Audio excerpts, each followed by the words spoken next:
Good afternoon. I'm Shin Yeun, bringing you live coverage from Seoul. We start with the fighting in Israel. More than 1,000 Israelis and Palestinians have died in violence over the weekend. This started on Saturday morning when Hamas fighters launched a surprise attack from Gaza. Israel has since responded with airstrikes. Moon Hae-ryun brings us the latest. Hundreds were killed over the weekend in a surprise attack on Israel from the Palestinian militant group Hamas, with Israeli forces striking targets in Gaza in retaliation. On Saturday local time, Hamas launched thousands of rockets at Israel while militants breached the border, killing hundreds and taking captives. While an official death toll has not yet been released by the Israeli government, local media has cited it as reaching 700. Of these, more than 250 deaths were from a festival near the Gaza Strip, with 3,000 people in attendance to celebrate the Jewish festival of Sukkot. A significant number of people, both civilians and soldiers, were also taken hostage by the Hamas militants. There are said to be children, women, the elderly and disabled among the hostages. In retaliation on Sunday, Israel launched a series of airstrikes in the Gaza Strip as mighty vengeance. Palestinian officials say these strikes have killed more than 400 people, bringing the total death toll from the weekend's violence to more than 1,000. While there have been constant tensions between Israel and Hamas, this is the most serious attack Israel has faced in more than a generation, and Israeli intelligence has been criticized for its failure to prevent these attacks. The UN Security Council convened on Sunday, with the Israeli ambassador telling the council that it will act in any way necessary to protect its citizens. Governments from around the world are taking steps to also ensure the safety of their nationals in the area.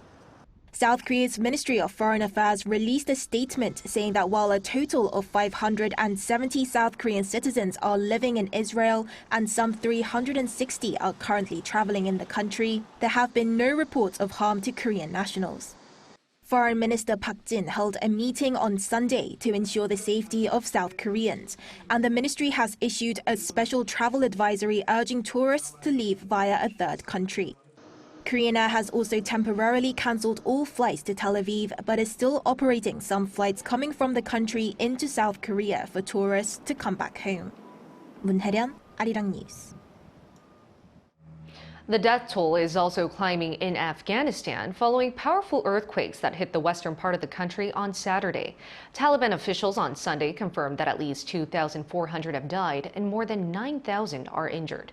Figures may be higher as rescue operations are still underway, and the country has seen back-to-back aftershocks with magnitude surpassing 5.5. On Saturday, a 6.3 magnitude earthquake hit 40 kilometers northwest of the city of Herat, known as Afghanistan's cultural capital. Extreme tremors devastated at least 12 villages, causing thousands of mud brick houses to collapse. The UN has called for immediate help and medical supplies as Afghan hospitals are struggling to treat the injured from what's being called the deadliest natural disaster the country has seen in decades. Bringing the news back to South Korea, already home to the lowest birth rates in the world, South Korea saw figures hit another all-time low in September. According to data released by the Ministry of Interior and Safety on Monday, the total number of new registered births last month came to just under 18,000. Not only is this 20% less than the same month last year, but it's the lowest figure ever recorded. Falling birth rates and an aging population have been among the country's most pressing issues for some time, but this particular new low has been attributed to couples postponing their marriages during the COVID-19 pandemic. Here in Korea, every October 9th is Hangeul Day. It's a national holiday dedicated to celebrating the creation of Hangul, also known as the Korean alphabet. Back in 1443, King Sejong dedicated that we should no longer rely on Chinese characters, but instead have our own alphabet. We've since come a far way, boasting one of the highest literacy rates in the world. My colleague Lee Eun-hee went to the National Hangul Museum to show us how we can better celebrate this national holiday. Today is Hangeul Day, which celebrates the dissemination of the Korean alphabet annually on October 9th. The Ministry of Culture commemorates Hangeul Day with meaningful events including musicals and traditional performances running from October 4th until the 10th. Visitors can also enjoy a special exhibition built around Hanyanga, a song written in Hangul in the late Joseon dynasty. We've held a contest where people create drawings using Hangul, and the award-winning pieces, which portray the theme of pure Korean, are put on display. It was so much fun making these works of art on Hangul Day. Today, Hangul is praised as one of the most scientific alphabets in the world. The exhibition Hunminjeongeum, the design of a writing system beyond millennia, is an exhibition that shows King Sejong's efforts to create a country in which everyone could read and write. In 1443, King Sejong created Hunminjeongeum, a basic writing system. 3 years later, in 1446, he published the manuscript Hunminjeongeum that depicted the purpose and principles behind the system. Visitors can view all 33 pages of the Hunminjeongeum in acrylic panels. King Sejong states in the manuscript that he created the writing system as it was pitiful to see the people using borrowed Chinese characters that do not match the Korean language or convey people's intentions properly.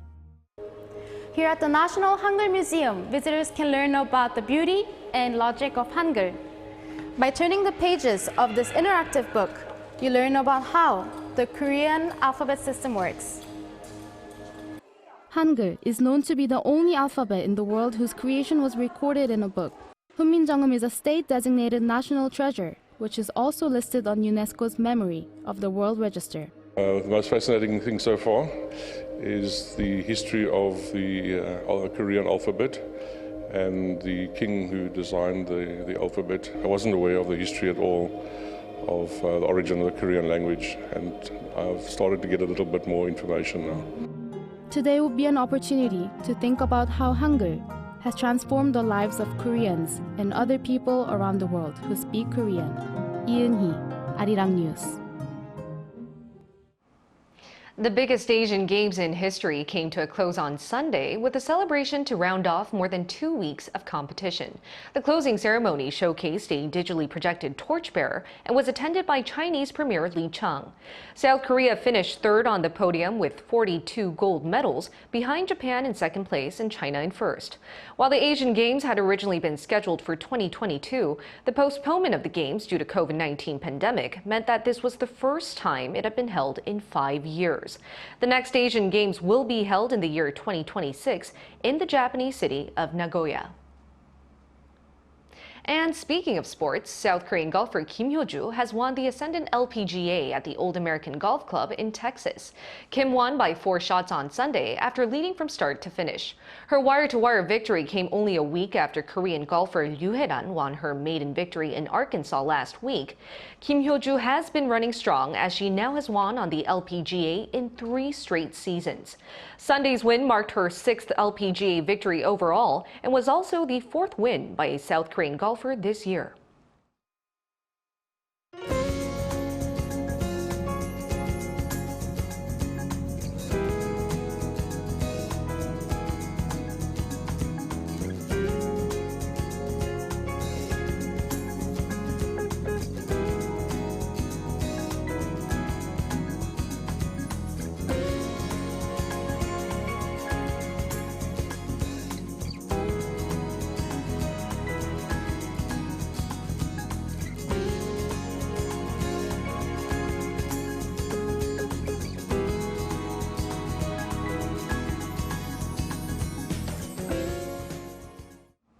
That's all we have for you at this hour. I'll come back with more updates at 6 p.m. Korea time.